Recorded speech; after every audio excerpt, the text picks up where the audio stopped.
Hello everyone, and welcome to a new episode of DreamMachine. My name is Patricia. And my name is Arun. And today we're going to finally be catching up with the DreamWorks films that came out in 2023. So yeah, this is going to be really interesting considering of the massive amount of praise that the films of 2022 received. So let's see if the first film that came out was able to ride in the coattails of the major success that we were able to see with the two previous films. Yeah, so are we ready to release the Kraken, or is this going to be Shark Tale 2.0? You had to bring that up, didn't you? Yeah, well, I mean, how could we not bring this up in this situation?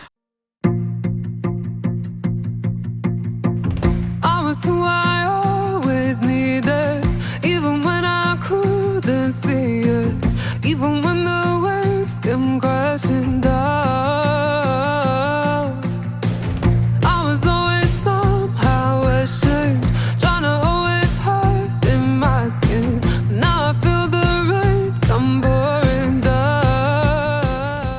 We are going to talk about Ruby Gillman Teenage Kraken, and the one thing I want to say, though, about this, before we preface over the film, is that, I mean, the way that this movie was released is, I think, very highly controversial. So, let me bring up 2 points. So, many people have suggested that the trailer for Ruby Gillman Teenage Kraken was misleading. And so they were saying that apparently what we saw in the trailer is not exactly what we got in the final product. Or the other way around, in which some people said that it reveals too much of what we got in the final product, that it gave away what the story was going to be about, it gave away the conflict, it gave away some crucial things that we were supposed to see in a movie that a lot of people were supposed to be invested in. But very similar to Elemental, once they saw the trailer, they pretty much just said, nah, and then just skipped it. Yeah, and then another thing seems to have happened is that apparently when we were looking at this in the theatre options, like, you know, you got like 2 showings and both of them were pretty inconvenient in regards to seeing it. And here's the thing about this, every,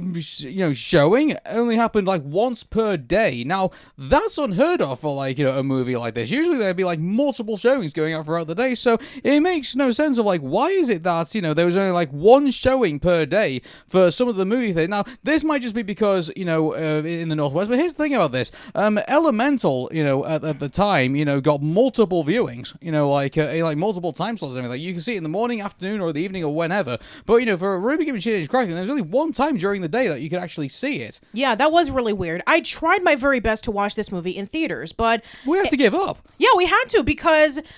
I have 4 movie theaters that were close by to me, and every single one of them had it at 1 time slot, and it was either in the late afternoon, the evening, or really, really close to the morning. I could not go to any of them, and I'm thinking, wait a minute, doesn't usually a movie, no matter what kind, animated, live action, documentary, whatever, doesn't it usually have multiple time slots? Yeah, what's the deal with like the movie companies and the movie theaters deciding that, okay, well we're gonna give it like, what effectively is a limited release. Yeah. When you think about it, because like, if you not everybody's gonna be available at those times. There's a reason why movies have multiple time slots, like to get as many people in as possible. But it's not difficult to like show a movie time and time and time again. Like they only go on these hard discs or anything like that. Or if you're on the IMAX, obviously it goes on the big rolls. All it would basically be is that, the dork would come in to, like, clean up the theater and, like, clean up all the chewing gum and, like, all the, the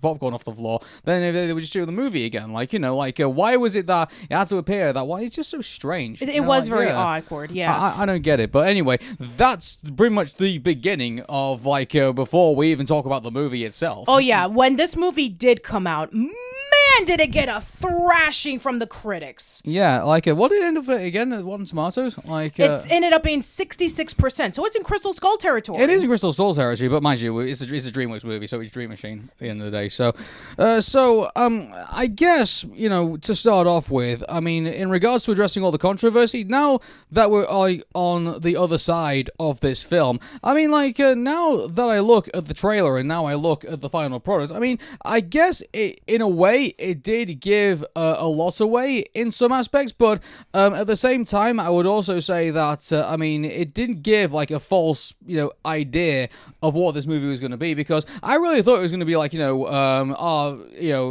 protagonist, and our antagonist basically just going at each other like in a high school environment. I thought these were going to be mean girls, effectively, but no, apparently it's not that. No. So, yeah, now, Ruby Gillman Teenage Kraken, when it first premiered in theaters, it was one of, if not the lowest point in DreamWorks.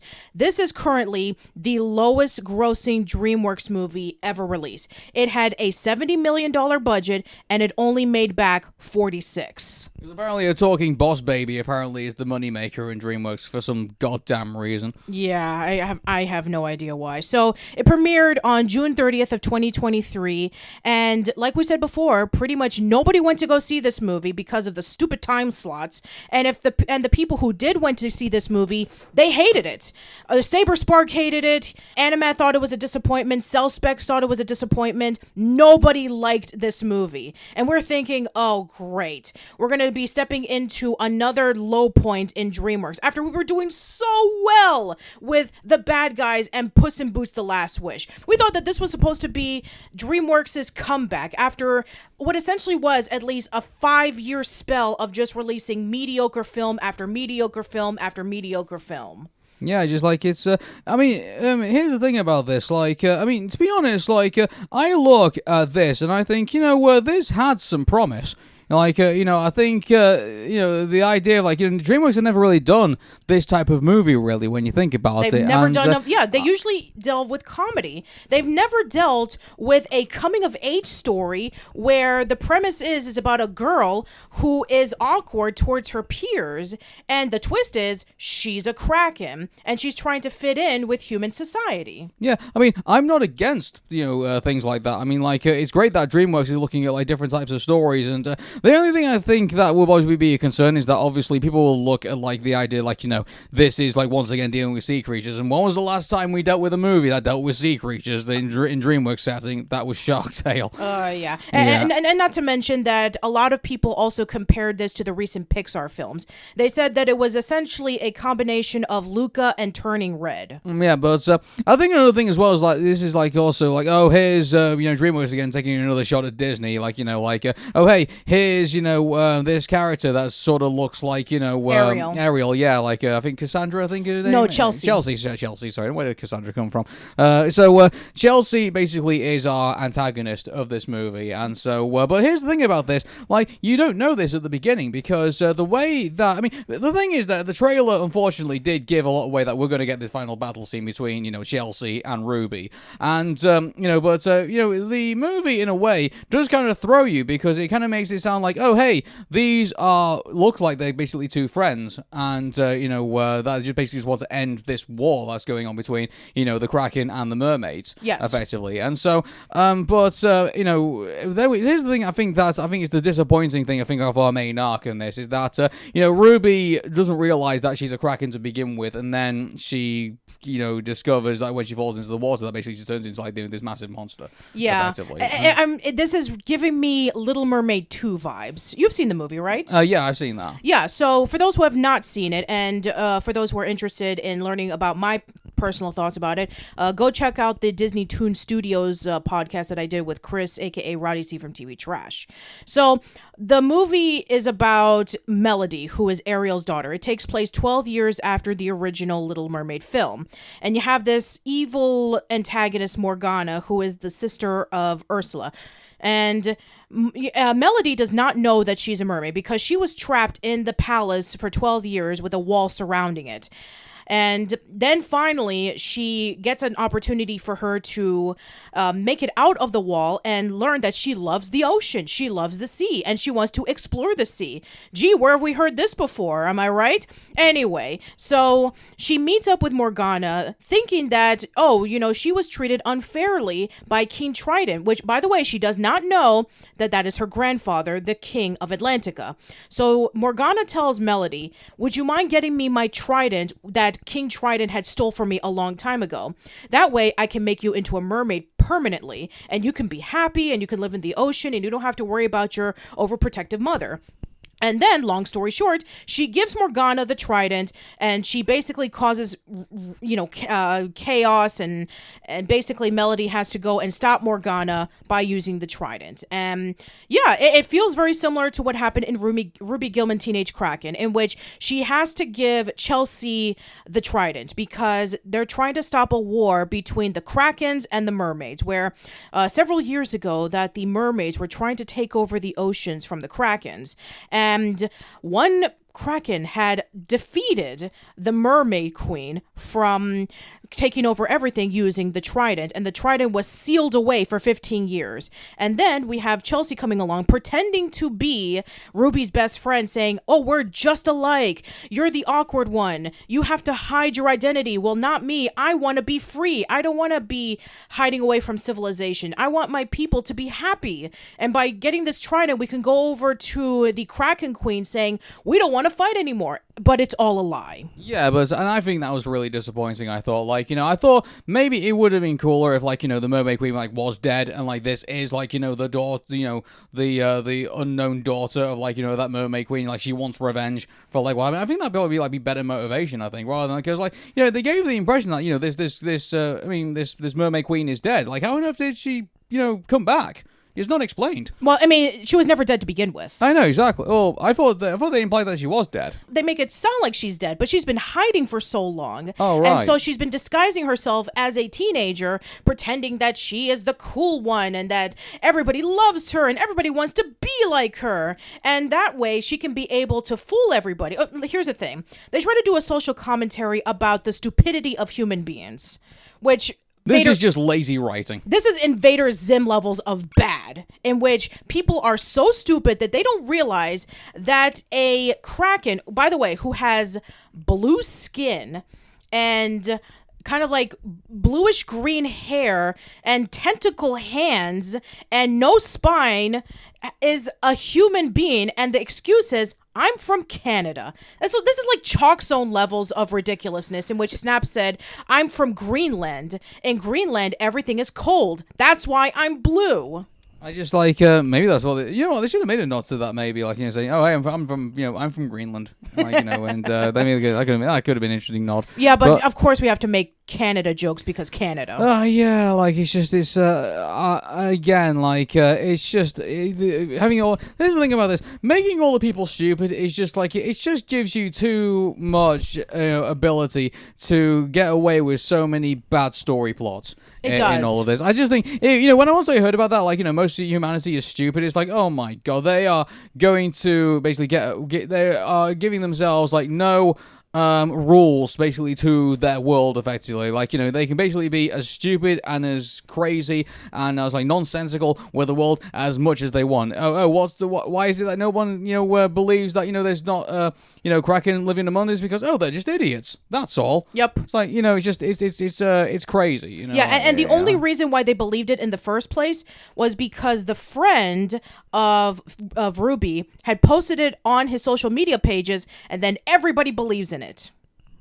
Again, it's just lazy writing and lazy commentary, effectively. I get what they're saying, but it doesn't really fly. It doesn't really fly all that much. I've always been cynical about humanity. Don't get me wrong about that. But at the same time, this world, the one thing I always want movies to kind of come back with is that it doesn't really send a positive message basically about saying, oh hey, most of the humans in this world are absolute idiots and will believe absolutely everything. I don't buy that. I think to me all your the majority of your movie characters effectively dumb effectively. I just think is I think that's just so lazy and just so uninspired and so awful. I just think it's just why would you? It's okay to say oh hey, there's this world is full of people who are able to do things, but they obviously are just misled on certain things. To just flat out call them stupid and dumb, it's just I just think that's ridiculous. I think you can't really build a modern society out of that effectively. These people don't sound Like, they must have had to do something to, like, come up with, like, building this town and, like, building this world around them, and, like, running an economy and doing other things like that. They must have some, sense about them. Surely?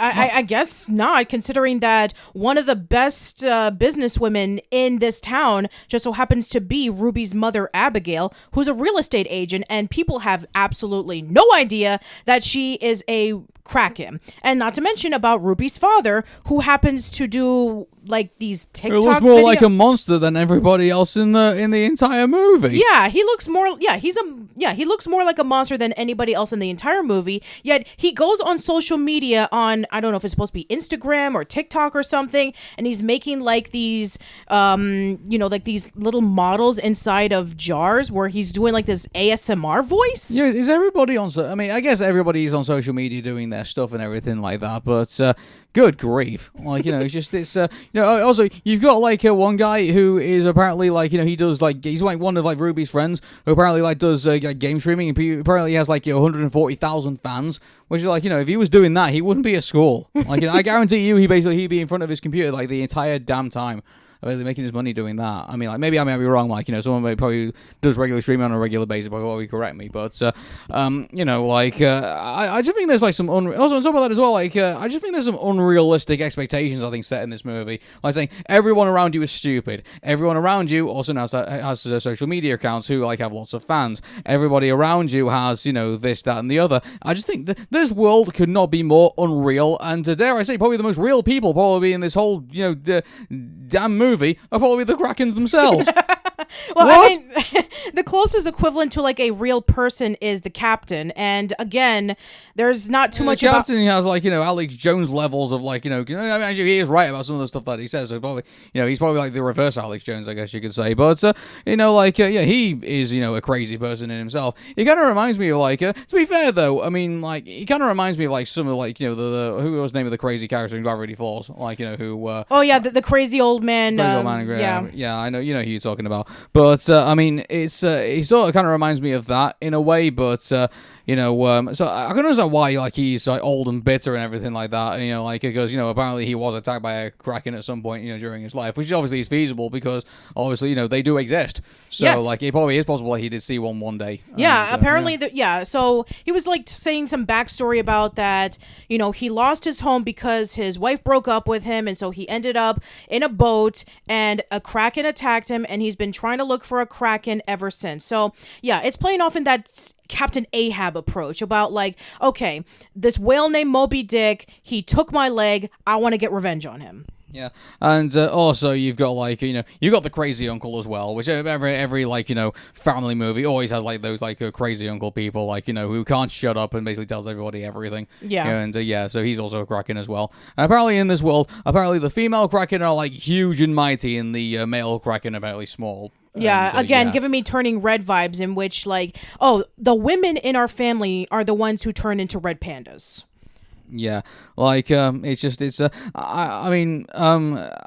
again, like it's just all right, Yeah, I get what they're trying to do. It's like, okay, we're gonna do a social commentary about puberty, and when you become a teenager, a lot of things happen to you. You go through social anxiety, you go through panic attacks, you go through growth and change in your body. Okay, how do we do that in a very creative way? And I think that in Turning Red, they did an amazing job. Turning Red did it better. Yes, I agree. In fact, I would say several things that Turning Red did better than Ruby Gillman, but I'll get to that later. But first, the puberty thing, in which, like, okay, so Ruby was able to turn into a giant Kraken when she fell into the ocean for the first time, trying to save a guy that she has a crush on named Connor. And then after a while, she starts getting panic attacks because she is trying to comprehend the fact that she just turned giant. And very similar to in Turning Red, when she starts learning about her abilities, she gets better and better at it.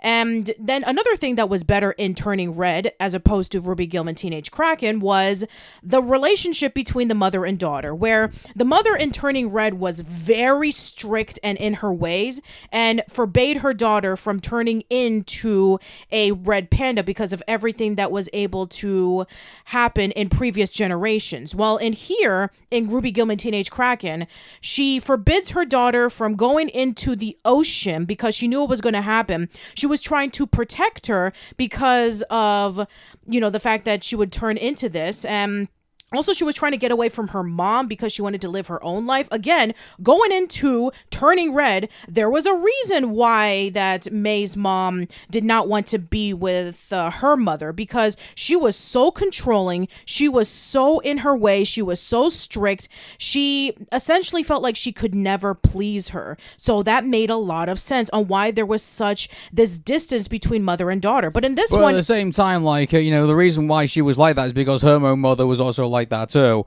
and she eventually had to rebel against her own mother basically to get to May's dad effectively, and so I mean, obviously she carried that resentment on onto her adulthood years, and that's the reason why. I mean, this is the thing that kind of runs, and this is the thing, these movies. The one thing I will give credit for is that you got to be careful, about your offspring, about the way that you treat them, because you might be setting them up basically to fail themselves. Yep. The same way that you have exactly. in regards to your thing. So that's the one good thing I would say. I'd give movies like Turning Red and Teenage Kraken and something like that. They are showing what happens when where generations upon generations of families constantly keep doing things to themselves. We've seen exactly. Yeah, in recent years, generational trauma has become the main antagonist. We saw this with Encanto, Luca, Turning Red, Strange World. It has become the standard. Well, Coco to a degree as well is also generational trauma. Yes, that is true. Yes.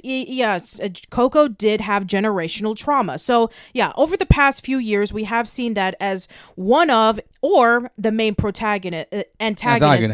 antagonist of a story. And it's worked for the most part pretty well.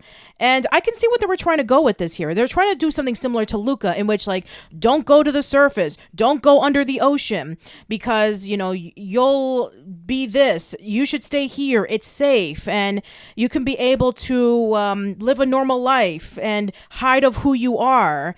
And nobody will be able to accept you if you're. In regards to Agatha's reasons for she basically did a one and done deal.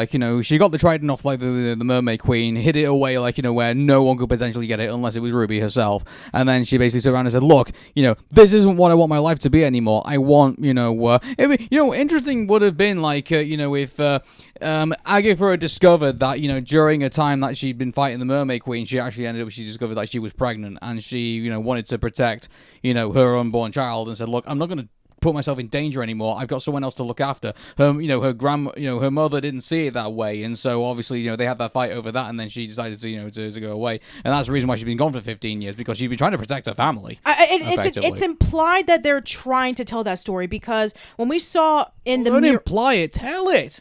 It's still a good story. Don't. Why would you imply to have something like that? Why the heck would you imply it?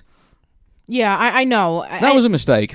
Yeah, there's a time in which show don't tell can work, but if it involves with something like this, in which the motivation behind one of the characters, you need to tell it. Yeah, it's just imagine if in Avatar: The Last Airbender, it's sort of implied that Zuko had a very difficult relationship with his dad. He's just oh, why is he rebelling against the Fire Nation? Oh, reasons. Come on. It's we know what the problem is here.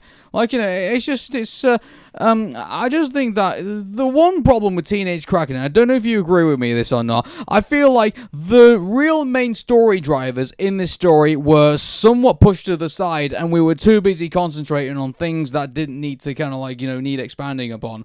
I don't know, I think with Ruby and with Chelsea, I think they should have just immediately started them off as rivals and have that going on there, and then maybe work it towards, dare I say, I really hate the fact that Chelsea is the mermaid queen in this. I would prefer if, there was a difficult thing where, Chelsea is motivated for, revenge for what happened to, her own people, but then she realized that, hang on a second, why am I continuing, this endless cycle of violence between the Kraken and the mermaids, and she was kind of questioning herself about what to do, but she's conflicted between her loyalty towards the mermaids and the fact that she wants away from to have her own free life as well, have a relationship with Ruby in that way. Yeah, because she is the only one who is able to relate to Chelsea, because they're both underwater creatures. They both have to hide their identity. And vice versa, Chelsea can also relate to Ruby. Yes. In a way, oh hey, it's and also they could have done the reverse of that as well. It's she could have gone, if she was her own character,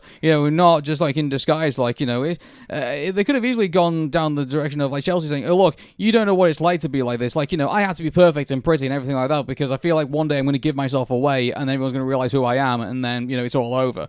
Effectively, she could be the reverse of what Ruby's going through right now. Yeah, effectively, like Ruby has to basically be sheltered, like for and protected. What I mean? Well, Chelsea feels like she's has to be obliged to basically be like the high school queen, if anything. Gee, what does this remind you of? What does it remind me of? I wonder if it reminds you of the Owl House. In a way, well, I'm thinking more of it like that episode when Olga comes home in Hey Arnold. Oh, okay. You got like Helga can't get noticed in any way, and obviously things are dull. But then Olga says, you don't know what it's like to be like on the other side of it, where like I'm a constant wind-up doll. I'm like be perfect for my parents 24 hours a day, 7 days a week. Yeah, like I was bringing up Owl House because you have Amity, who is the prime example of snotty queen who is good with her grades, really popular, has this really nasty attitude, but then later on we get the understanding on why she is like this because of her upbringing. Then we have Luce, in which she is the awkward nerd who has no friends, who is basically like told that she has to be normal, and then when she finally goes into a weird world and she interacts with people, then she finally finds somebody that she can kind of relate to in a way because they've had their own experiences with traumatic stuff, and then eventually they understand each other, they become friends, and then eventually they become a couple. So yeah. You would ship Ruby and Chelsea? A lot of people have. Really? Yes. So you do as well?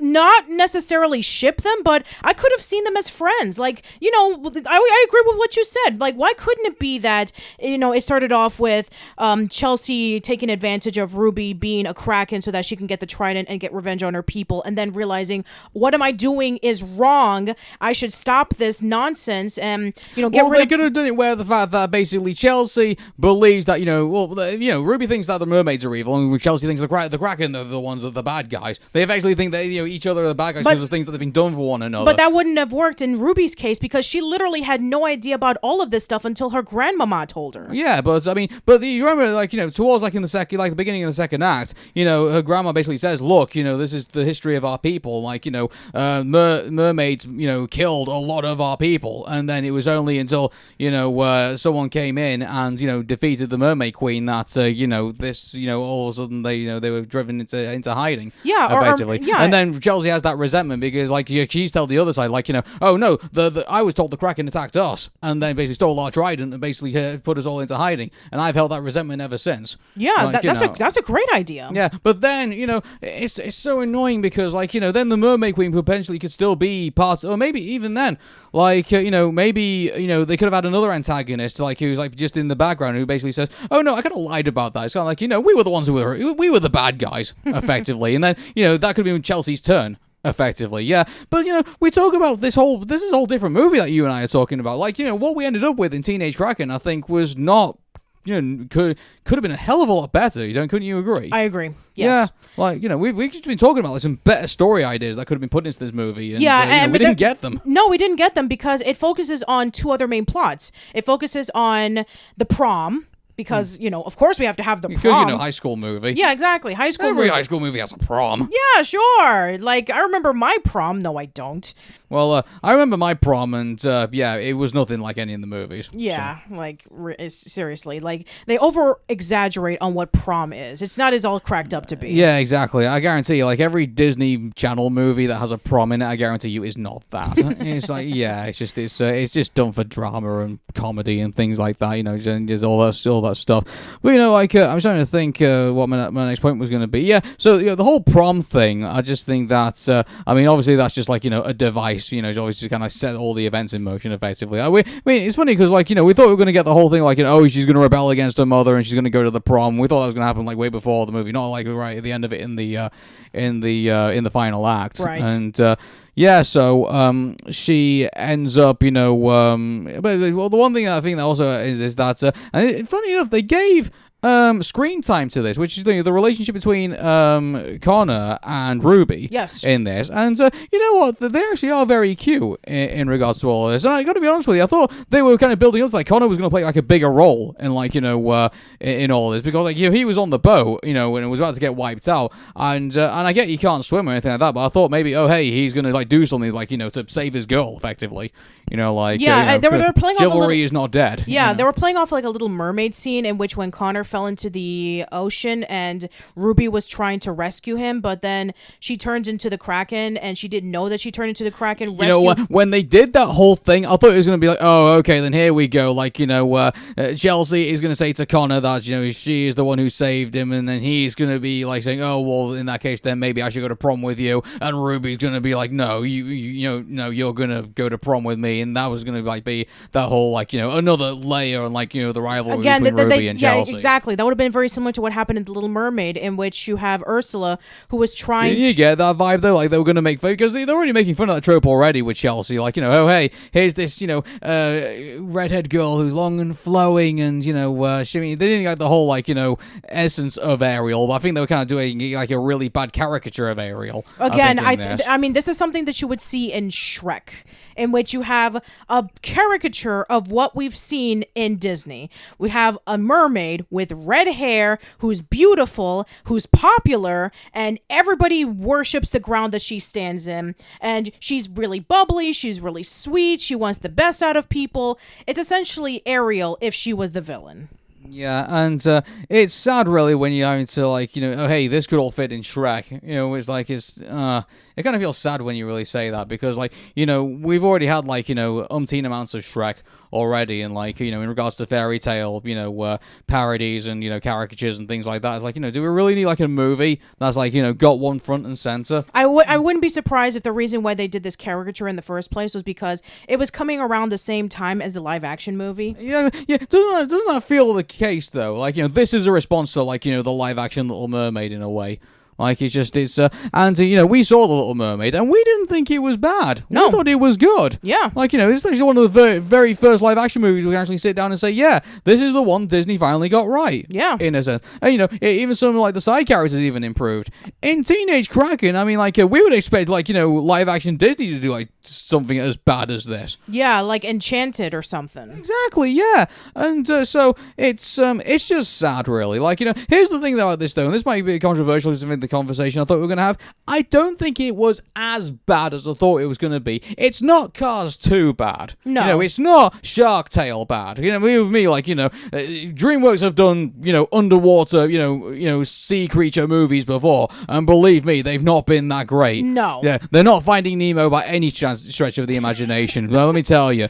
But, I gotta be honest with everybody, though. There's some great ideas in here. I just don't think they're executed all that well. Right. And if someone had said an opportunity, it's like, oh, hey, well, there's going to be, like, a direct-to-DVD, or, like, we're going to be, like, a streaming-only, like, sequel to, Ruby Gillman Teenage Kraken, or, like, they basically do, like, an umpteen TV series, like they seem to do with every DreamWorks movie. I mean, like, I guess I wouldn't be totally against that, because maybe there'd be an opportunity to maybe do some story and some characters maybe a bit better than what they did previously, but, given how the movie's basically ended, given that, Chelsea's now in a cage, basically, by, this, sailor guy, like, you have to forgive me, I can't remember all the names of the characters, but... I don't blame you, considering that they're there for, like, a few minutes, and then we go back to Ruby and the grandma, and then we go back to the mom, and then the uncle character, and then Chelsea, so, yeah, you have, like, Ruby's friends, whom I don't really remember,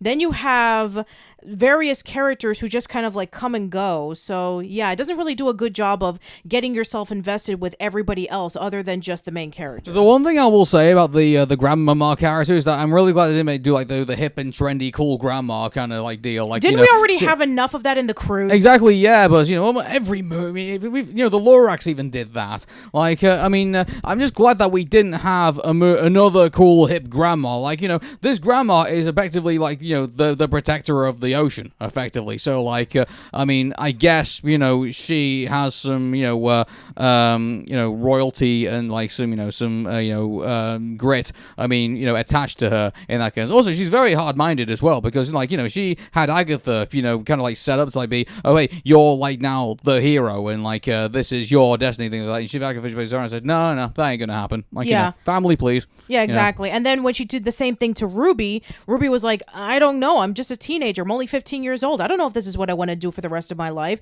And yeah, it's very similar to like the Queen of Genova from Princess Diaries. It's like, you are going to be the princess. You're going to rule everything. And all the Krakens are cheering and saying, yay, this is going to be our future. It's funny, like, I thought this was going to be, I guess in a way it was like, her being the Kraken in the ocean is like the complete reverse of where she is like in the human world. And so you can see why she's like, enticed by the idea of being in this other place, but at the same time she realizes that, the big drawback of this is that basically she is now basically the hero of this place. But, funny enough, like, she then finds like, a medium at the very end of it where she can have like the best of both worlds. Like, where everyone accepts her for the fact that, she's a Kraken and she's actually like, a hero because they've seen it themselves, eventually defeating the mermaid queen. And then obviously she's still doing that now. Like, she's going off into the ocean, like to save the town from like, that.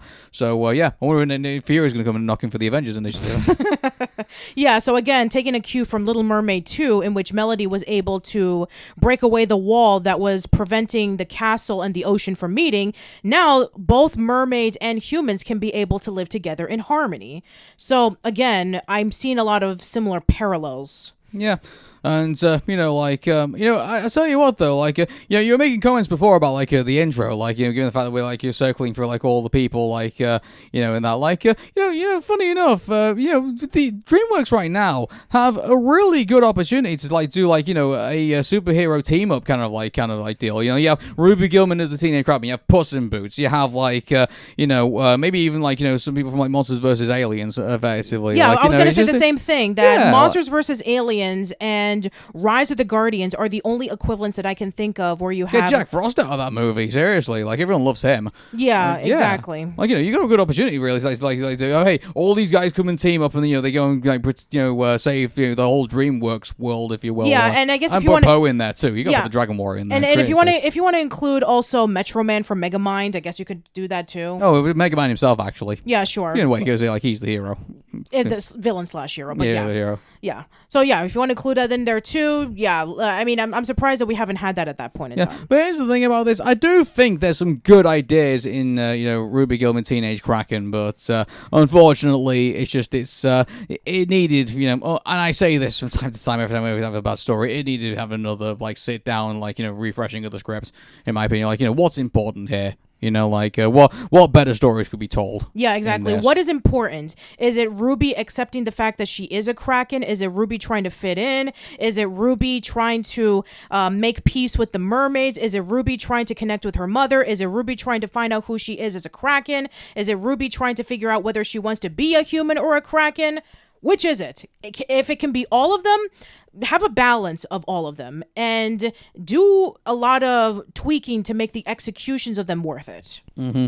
It'd be funny instead of like at the end, like what was the thing at the end that says Ruby Gillman had to go and fight off to protect the sea. It was like something like a demon shark or something like that. Yeah, something like that. It would be hilarious. Like you say, the shark slayer is back killing sharks. You got to go and save the sharks. It's like and Ruby Gillman's even more here now. She killed Will Smith.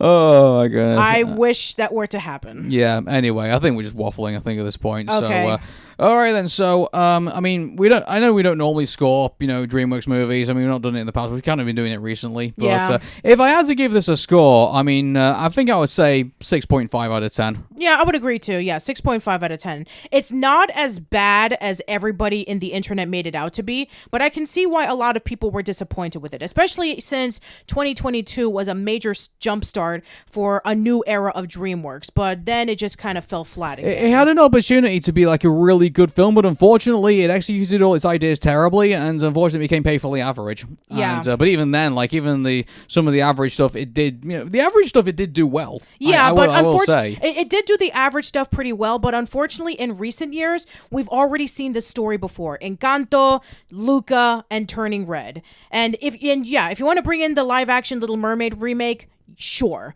But yeah, we've already seen this story done before and way better. So 6.5 out of 10. Yeah, I agree. All right, so that is it, everybody, for our discussion of Dream Machine. So tune in next time as we're going to be talking about our third Trolls movie, which is Trolls Band Together. Unbelievable that. So, this is apparently... we've been actually looking at some of the scores of this, and apparently this is actually supposed to be the best Trolls movie, I think, if that's to be believed. That is unbelievable, considering that the second movie had rock and roll in it. Bob got us through the second movie. Yeah, let's just hope that whatever villain is brought into this movie, or maybe the boy band is good. I don't know. Yeah, I don't know. I just think I will go into this with an open mind, but I will also go into thinking that there were some really good missed opportunities in Trolls World Tour, and will the third movie actually make up for those missed opportunities? We'll see. All right, but until then, everyone, take care. See you later. Bye-bye.